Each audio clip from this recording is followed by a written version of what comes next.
Hi friends, ఈరోజు మనం మన రూమ్కి ఫ్రంట్ డోర్ని ఎలా సెట్ చేసుకోవాలో చూద్దామండి. సో ఫస్ట్గా మనం అయితే మన దాళబంధనానికి సరిపడా డోర్ని తెచ్చుకోవాలి.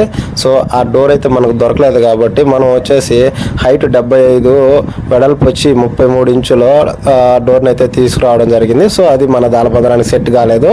అందుకే ఆచార్ వచ్చేసి మనకు 4 పక్కల ఈ డోర్ని కట్ చేయడం అయితే జరిగింది. ఈ కట్ చేసిన తర్వాత ఇంకో మిషన్ తోటి దాన్ని షార్ప్నెస్ చేయడం అయితే జరిగింది. చూడండి, సో కట్ చేసిన ప్రతి చోట కూడా ఇలా షార్ప్గా వేసినాడు.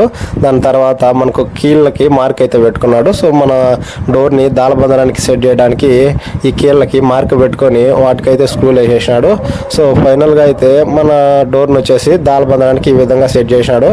చూడండి ఫ్రెండ్స్, చాలా కరెక్ట్గా చేసినాడు. సో ఫైనల్గా ఇది వీడియో నచ్చితే లైక్ చేయండి, షేర్ చేయండి, ఛానల్ అయితే సబ్స్క్రైబ్ చేయండి. So okay, thank you friends.